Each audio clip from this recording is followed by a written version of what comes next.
What's up, man? Made it back. Another 24 hours down. It's incredible. I'm proud of you for that. And I know you don't want to be here. I get it. That state of mind. It's tough. I understand that. But don't quit. Because if you quit, you're going to wind up right back where you started. Remember when you started, how bad and how desperate you were to be right where you are right now? Yeah, I remember that. You gotta keep that same attitude, man. You gotta keep moving forward. Keep pushing it.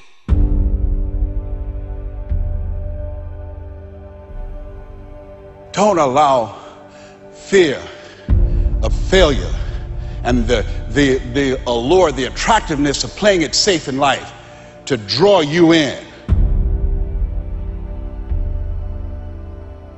You can't get out of life alive. You got to die to leave here.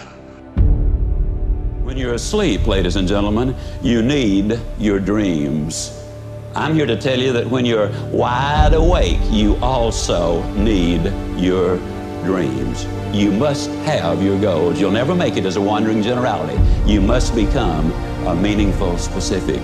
If you're going to work tomorrow because that's what you did yesterday, you're not going to be as good tomorrow as you were yesterday, because now you're 2 days older and no closer to the goal which you do not have. I'm telling you to keep going when you face opposition. I'm telling you to keep going when you face adversity. I'm telling you to keep going because years from now, when you look back, make sure you remember one thing about this moment. That you gave everything you had. That you leaned in on those late nights and those early morning wake-ups. The hours upon hours in the books, the preparation, dedication, and the resilience. That you knew who you were and let it manifest and lead you into the future. Hello, you can't get out of life alive. So there's no safe position. You can die in the bleachers or you can die on the field. You might as well come out on the field and have a good time, right? No problem is permanent.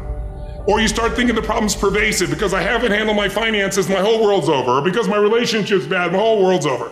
Or all this is happening because there's something wrong with me. Your life is bigger than that.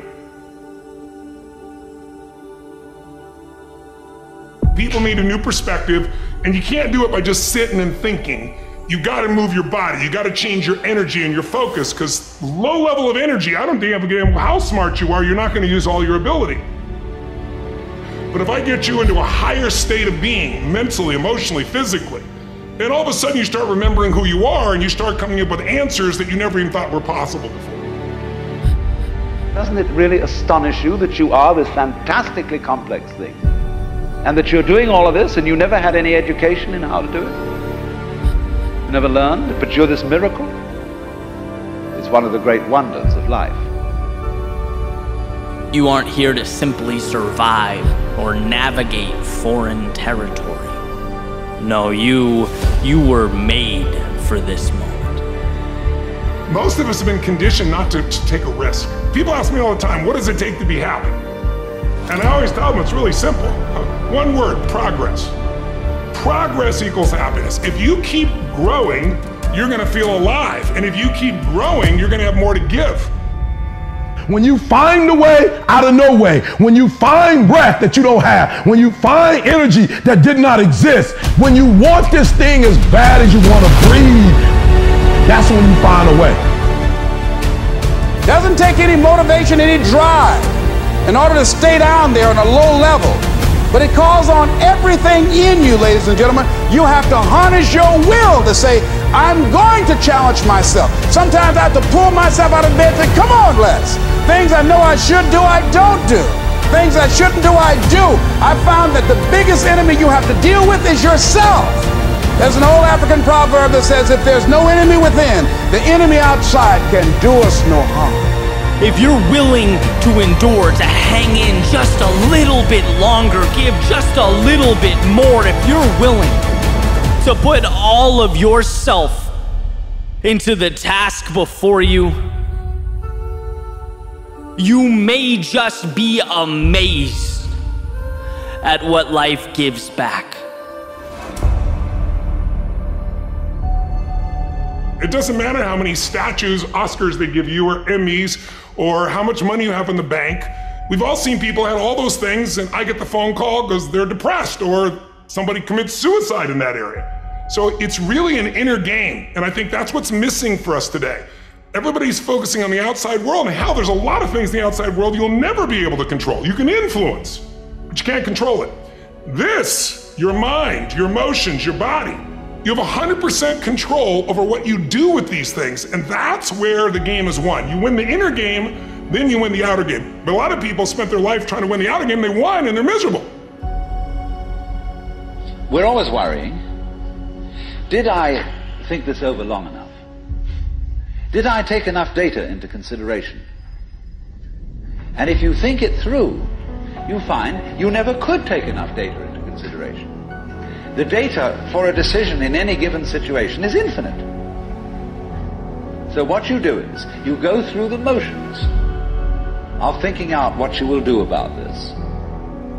And then when the time comes to act, you make a snap judgment. It's amazing how often it works.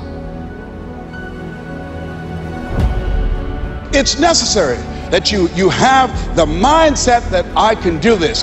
You've got to begin to believe and to fortify that belief and feed that belief by listening to tapes, going to seminars and workshops, by challenging yourself, by stretching yourself. Don't get so wrapped up in what happened yesterday that you miss out on the opportunities that are waiting for you today.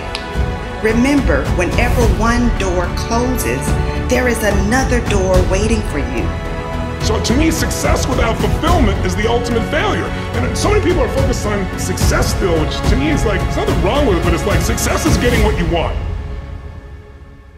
Fulfillment is living what you're made for.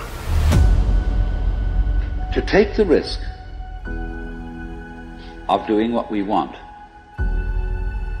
which will work to the extent that we realize that what I want, basically, what I really want is what you want. And I don't know what you want. But I never would have discovered what I'm able to do right now if I wasn't willing to take a chance. And you've got to be willing to do that. You've got to believe in yourself. All right, I want to change the world. I want to make the world a better place. I want to fulfill the promise. I want to make a difference. I want to be different for my own life. I want to be successful. How do you do it? One day, one choice, 1 minute, 1 hour, 1 second, one decision at a time. You want to become a risk taker. You want to raise the bar on yourself. Most people won't do that. See, most people engage in low life living, low risk living. Viscott said if you're not willing to risk, you cannot grow. And if you cannot grow, you cannot become your best. And if you cannot become your best, you can't be happy. And if you can't be happy, then what else is there? When you're serious about changing, all of you need to do, you don't have to tell anybody you're changing, just do it. Let your life speak, let your life scream, let your life shout, and let it speak so loud it will speak volumes that nobody can ignore it. Don't be offended if nobody else believes in you. You believe in you. You start making good choices. You start making good decisions. If you can't fly, run. If you can't run, walk. If you can't walk, crawl. But by all means, keep moving.